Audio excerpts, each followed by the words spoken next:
Assalamualaikum warahmatullahi wabarakatuh. Perkenalkan, nama saya Monica Martin dari kelas manajemen 22B dengan NPM 22411082. Di video kali ini saya ingin mengulas kembali materi yang telah disampaikan oleh Bapak Adi Chandra mengenai definisi keuangan beserta jenis, tujuan, dan manfaat. Yang pertama, ada definisi manajemen.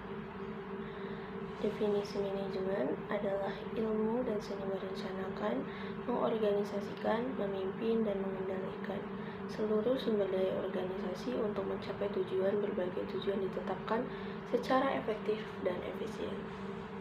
Lalu ada definisi keuangan. Keuangan sendiri berasal dari kata uang. Dalam organisasi, uang adalah salah satu sumber daya yang mereka miliki. Sumber daya keuangan dapat berupa dalam arti sebenarnya yaitu uang tunai, namun dapat pula berupa harta yang dapat dinilai dengan uang, baik harta bergerak maupun harta tidak bergerak. Aset yang bernilai uang meliputi inventaris, mesin dan peralatan, bangunan, dan tanah.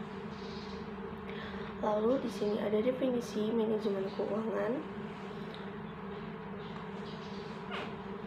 Manajemen keuangan dapat diartikan sebagai ilmu dan seni perencanaan, pengorganisasian, memimpin, dan mengawasi suatu perusahaan.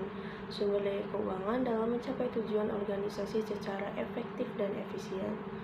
Pengelolaan keuangan adalah kegiatan perencanaan, pengorganisasian, pengarahan, dan pengawasan sumber daya organisasi dalam bentuk untuk mencapai tujuan perusahaan.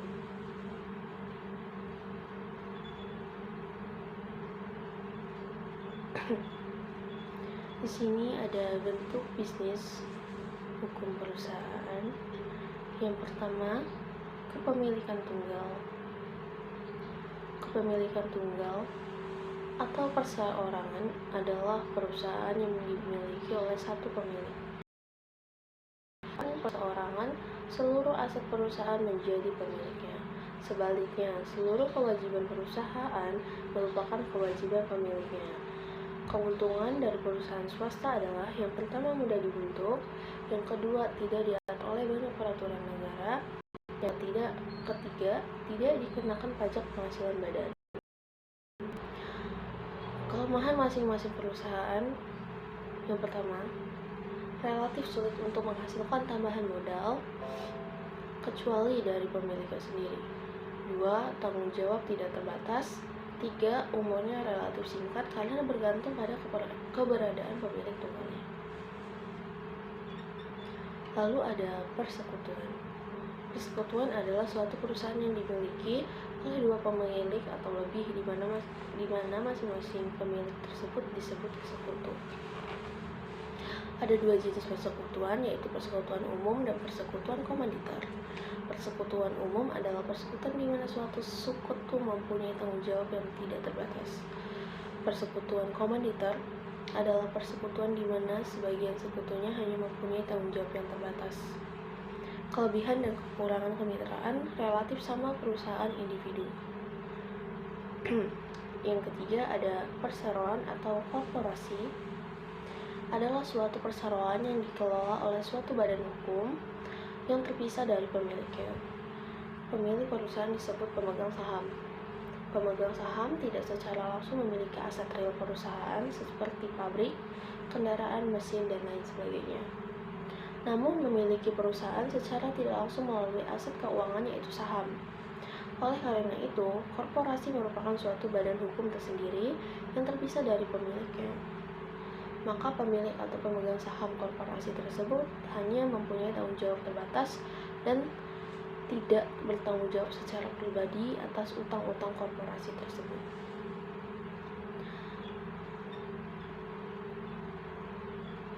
Lalu ada tujuan perusahaan dan tujuan keuangan. Perusahaan adalah organisasi yang bertujuan untuk memperoleh laba atau profit, sehingga tujuan keuangan secara normatif adalah memaksimalkan nilai perusahaan. Value of the firm adalah harga yang bersedia dibayar oleh calon pembeli apabila perusahaan tersebut dijual. Di sini ada bidang keuangan. Yang pertama, bidang keputusan investasi. Investasi merupakan aktivitas pengguna dana dalam keseluruhan aset perusahaan. Secara garis besar, keputusan investasi dapat dikelompokkan ke dalam investasi jangka pendek maupun investasi jangka panjang. Yang kedua, bidang keputusan pendanaan. Untuk melakukan investasi diperlukan sumber dana yang harus diperoleh atau digali oleh perusahaan atau financing decision. Yang ketiga, ada kebijakan dividen. Menyangkut tentang keputusan apakah laba yang diperoleh perusahaan seharusnya dibagikan dalam bentuk dividen kepada pemegang saham ataukah laba tersebut sebaliknya ditahan guna investasi di masa yang akan mendatang.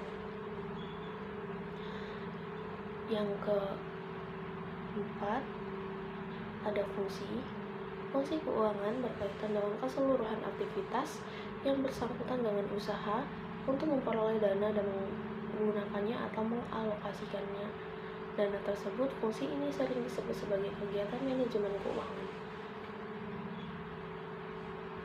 Ruang lingkup manajemen keuangan. Yang pertama ada manajer keuangan memperoleh dana pasar keuangan atau pasar modal disebut financial market. Pasar keuangan menyediakan dana jangka pendek atau money market. Pasar modal menyediakan dana jangka panjang atau capital market.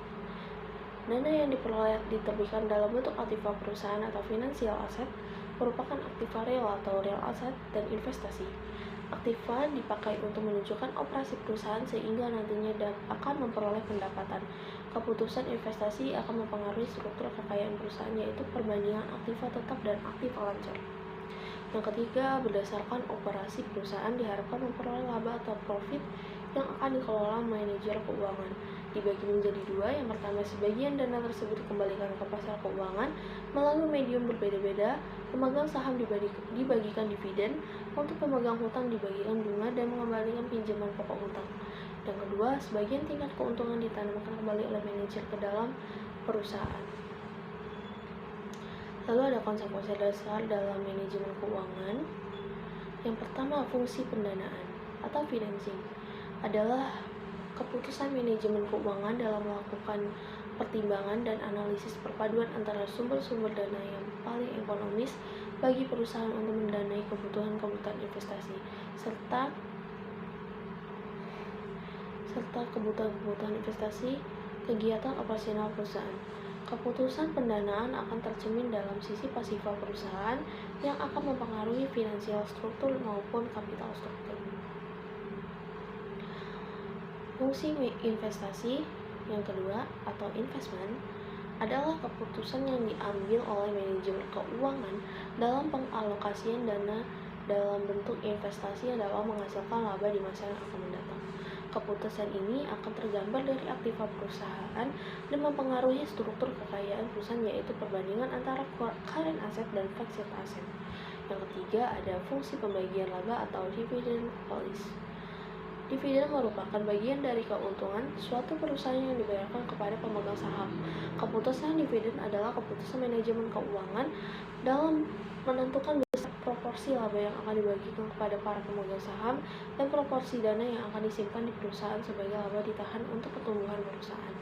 Kebijakan ini juga mempengaruhi finansial struktur maupun kapital struktur.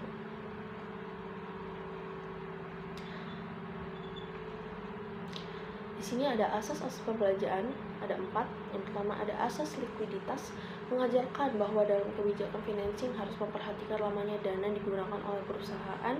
Dalam asas ini berlaku metode matching price cycles. Yang kedua ada asas solvabilitas, mengajarkan bahwa dalam kebijakan financing harus memperhatikan faktor psikologis dari calon investor.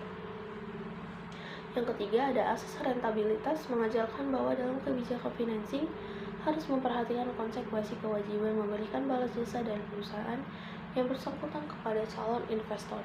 Dan yang keempat ada asas keluasan, mengajarkan bahwa dalam kebijakan financing harus memperhatikan kebijakan manajemen perusahaan. Sumber-sumber dana perusahaan yang terakhir, yang pertama sumber internal, yaitu sumber dana yang dibentuk atau dihasilkan sendiri di dalam perusahaan. meliputi laba ditahan dan akumulasi penyusutan. Sumber eksternal yaitu sumber dari luar perusahaan. Sekian materi yang bisa saya jelaskan. Terima kasih. Wassalamualaikum warahmatullahi wabarakatuh.